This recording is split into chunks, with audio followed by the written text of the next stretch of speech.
योग आयुर्वेद में आपका पुनः स्वागत करता हूं एक औषधीय जानकारी के साथ।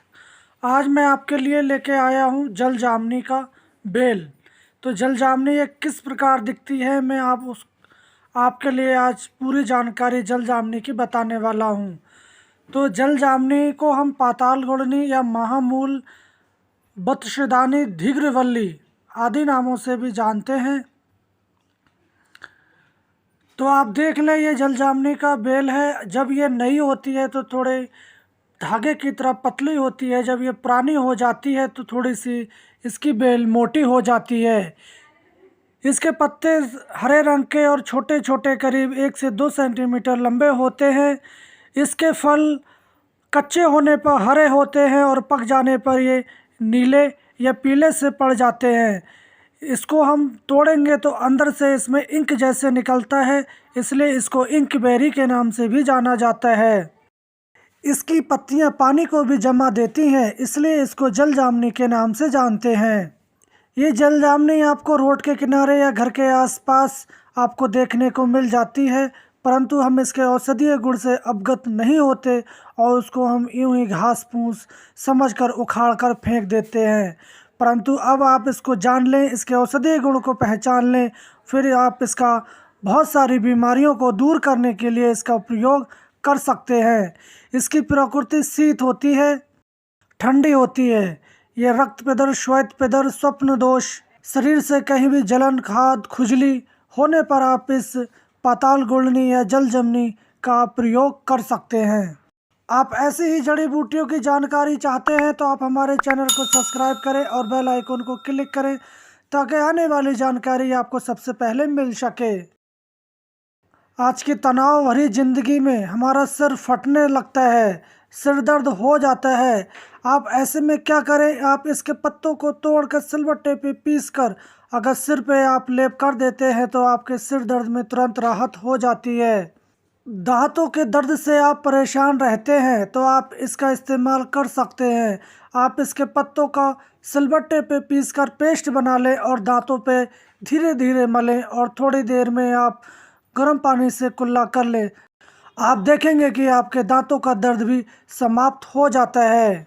हमारा खान पान बिगड़ जाने के कारण हमारे पेट में बदहजमी या दस्त, अतिसार हो जाता है, तो आप ऐसे में आप इसकी जड़ का चूर्ण संभाग अदरक या शक्कर मिलाकर सेवन करते हैं तो आपके अतिसार या बदहजमी में काफ़ी लाभ हो जाता है।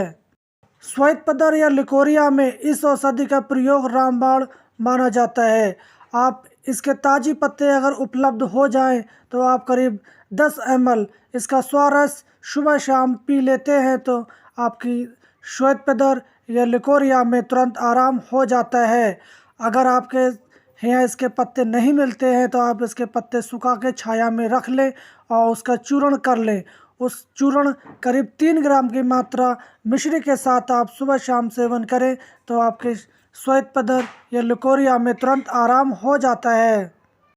जिन नौजवान भाइयों को स्वप्न दोष की समस्या रहती है तो आप ऐसे में इसके पत्ते को तोड़ लें और छाया में सुखा लें। हरड़ आप घी में भूनकर उसका चूर्ण कर लें और इन दोनों के समान मात्रा में आप मिश्री ले लें। मिश्री धागे वाली होनी चाहिए और इसका सेवन आप प्रतिदिन सुबह शाम 2-2 ग्राम गाय के दूध के साथ करते हैं तो आप देखेंगे आपका स्वप्न दोष दूर होता है, शरीर में ताजगी, स्फूर्ति और बलवान बन जाता है। त्वचागत समस्याओं में खाज, खुजली या दाद होने पर आप इसके पत्तों को तोड़ लें और सिलबट्टे पर इसको चटनी की तरह पीस लें और एक कपड़े में रख के आप इसका रस निकाल लेते हैं। उस रस से आप खाज, खुजली, घाव, जलन पर आप लेप कर देते हैं तो उससे तुरंत ही आपको शांति मिल जाती है। तपेदिक या क्षय रोग में आप इस जल जामुनी के पत्तों का रस 5 ml ले लें और 50 ml तिल का तेल ले लें।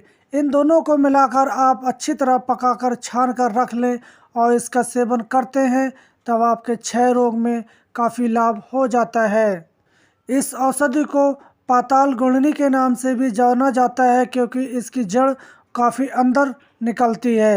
अगर किसी व्यक्ति को सांप काट ले तो ऐसे में आप इसकी जड़ को पानी में घिसकर 1 से 2 बूंद नाक में टपकाते रहते हैं और इसका रस 5 मिलीलीटर आप नीम के पत्ते के संग पिला दें।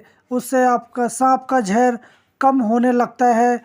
तो इस पाताल गुड़नी या जल जामुनी का प्रयोग करके आप बहुत सारी बीमारियों से छुटकारा पा सकते हैं। अगर आप इस जल जामुनी के बारे में कुछ भी जानना हो या आपको कुछ भी पूछना हो, आपके मन में किसी प्रकार का अगर विचार है, तो आप हमारे कमेंट बॉक्स में जाके कमेंट करें। और आप इस वीडियो को अपने आस पड़ोस या अपने सगे संबंधी को ज़रूर शेयर करें ताकि वो इसको पहचाने, इसको प्रयोग करें और इसका लाभ उठा सकें। तो हम कल फिर मिलेंगे एक नई औषधि के साथ। तब तक के लिए धन्यवाद।